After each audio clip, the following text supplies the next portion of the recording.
Jalebi by की दी हुई case file में जिंदा चारू की फोटो देख चौंकी अभीरा और यहीं पर अभीरा के सामने आया जिंदा चारू का सच। जी हाँ दोस्तों, सीरियल ये रिश्ता क्या कहलाता है का अपकमिंग ट्रैक होगा बेहद ही शॉकिंग और इमोशनल। कहानी की शुरुआत होगी जेल से, जहां जलेबी बाई अभीरा के साथ एक बड़ी डील करती हुई नजर आएगी। जलेबी बाई अभीरा से कहेगी कि अगर वो एक लड़की की मदद करेगी जो बिल्कुल उसकी तरह ही बेकसूर है तो वह भी अभीरा की मदद करने के लिए तैयार हो जाएगी।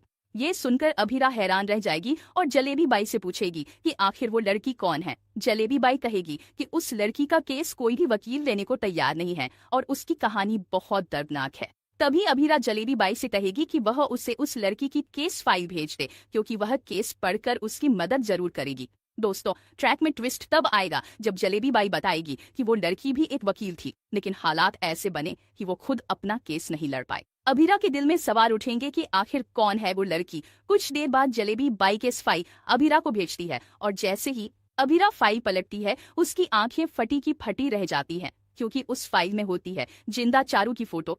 जी हाँ दोस्तों, वही चारू जिसे अब तक सब लोग मरा हुआ समझ रहे थे। अभीरा के दिमाग में तूफान उठ जाएगा। उसे याद आएगा कि अभीर ने खुद कहा था कि चारू को कैंसर था और चौथे स्टेज पर उसकी मौत हो गई थी, लेकिन अब तो सामने जिंदा चारू की फोटो है। तभी अभीरा जलेबी बाई से कहेगी कि वो उस लड़की से मिलना चाहती है। जलेबी बाई इस बात के लिए जलेबियों आजी हो जाएगी और केसरी को आदेश देगी कि अभीरा को काल कोठरी तक लेकर जाए। काल कोठरी में बैठी लड़की जैसे ही अपना चेहरा घुमाएगी, अभीरा के पैरों तले जमीन खिसक जाएगी, क्योंकि वो कोई और नहीं बल्कि चारू होगी। बहुत दिनों बाद जिंदा चारू को सामने देखकर अभीरा फूट फूट कर रोने लगेगी। वो चारू से पूछेगी कि आखिर ये सब कैसे हुआ और भाई ने क्यों सबको ये झूठ बताया कि वह इस दुनिया में नहीं रही। चारू सिसकते हुए अपना सच बताएगी। वह कहेगी कि उसने खुद अभीर से कहा था कि घर वालों को उसकी मौत की खबर बता दी जाए, क्योंकि वो नहीं चाहती थी कि घर वाले उसे इस हालत में देखें।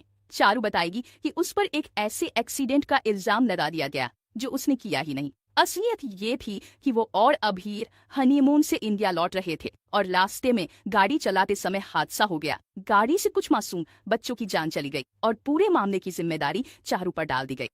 दोस्तों, इस सच को सुनकर अभीरा पूरी तरह से हिल जाएगी। एक तरफ उसे चारू के जिंदा होने की खुशी होगी तो दूसरी तरफ उसकी हालत देखकर उसका दिल टूट जाएगा। अब कहानी में आएगा जबरदस्त मोड़। अभीरा लेगी एक बड़ा फैसला कि वो चारू का केस खुद लड़ेगी और उसे इस झूठे इल्जाम से आजाद कराएगी। तो दोस्तों, अपकमिंग ट्रैक में देखने को मिलेगा कि कैसे अभीरा और चारू का सालों बाद सामना होता है, कैसे अभीरा चारू का केस रीओपन करवाने की कोशिश करती है और कैसे असली सच सबके सामने आता है। आने वाले ट्रैक होने वाले हैं बहुत ज्यादा इमोशनल और सस्पेंस से भरे। क्या अभीरा चारू को बेगुनाह साबित कर पाएगी? क्या घर वालों को पता चलेगा कि चारू जिंदा है? ये देखना होगा। बेहद दिलचस्प सीरियल यह रिश्ता क्या कहलाता है कि अपकमिंग ट्विस्ट और भी बहुत कुछ लेकर आ रहा है। अगर आपको ये वीडियो पसंद आए तो चैनल को सब्सक्राइब जरूर करें, कमेंट में अपनी राय जरूर दें ताकि हम आपके लिए और भी वीडियो लेकर आ सके। तो बने रहे हमारे साथ। दोस्तों, आज हम PAYQ के बारे में बात करने वाले हैं, तो चलिए दोस्तों वीडियो स्टार्ट करते हैं। तो आज का पहला क्वेश्चन, भारत के लिए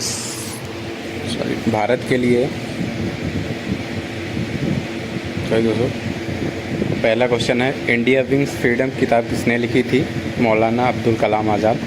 किस स्वतंत्रता सेनानी को भारत का लौह पुरुष कहा जाता है? सरदार वल्लभ भाई पटेल को। दिल्ली में लाल किला बनाने वाले प्रसिद्ध सम्राट कौन थे? शाहजहाँ थे। बाद में पहला सुल्तान बनने वाला शासक कौन था? कुतुबुद्दीन ऐबक था। हल्दी घाटी के युद्ध में वीरता के लिए किस राजपूत शासन को याद किया जाता है? तो महाराणा प्रताप को याद किया जाता है। नेक्स्ट क्वेश्चन, कौन सा प्रसिद्ध यात्री मोहम्मद बिन तुगलक के दरबार में गया था? तो मोहम्मद बिन तुगलक के दरबार में इब्न बतूता गया था। दोस्तों, मुग़ल सम्राट शाहजहाँ का असली नाम क्या था? प्रिंस खुर्रम। खुर्रम अधिकतर ये क्वेश्चन में आता है, खुर्रम ही रहता है। तो मुग़ल सम्राट शाहजहाँ का असली नाम जो था खुर्रम था। नेक्स्ट क्वेश्चन, बहलोल खान लोधी स्थापित किस वंश का था? लोधी वंश का था। बहलोल लोधी खान था ये था। नेक्स्ट क्वेश्चन है, महात्मा गांधी ने अपने सत्याग्रह सिद्धांतों का पहला प्रयोग कहाँ किया था?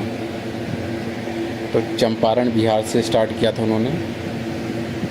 नेक्स्ट क्वेश्चन है, संयुक्त राष्ट्र में हिंदी में पहली बार संबोधन किसने किया था? तो अटल बिहारी वाजपेयी, जो अपने प्रधानमंत्री अपने देश के रह चुके हैं, उन्होंने किया था। नेक्स्ट क्वेश्चन है, विधवा पुनर्विवाह संघ की स्थापना किस सुधारक ने की थी? तो विधवा पुनर्विवाह संघ की स्थापना ईश्वर चंद्र विद्यासागर ने की थी। स्वतंत्र भारत के गवर्नर जनरल कौन थे? सी राजगोपालचारी। 1929 में पूर्ण स्वराज का लक्ष्य कौन से कांग्रेस नेता ने घोषित किया? जवाहरलाल नेहरू ने दिया था। ब्रह्म समाज के संस्थापक कौन थे? राजा राम मोहन राय।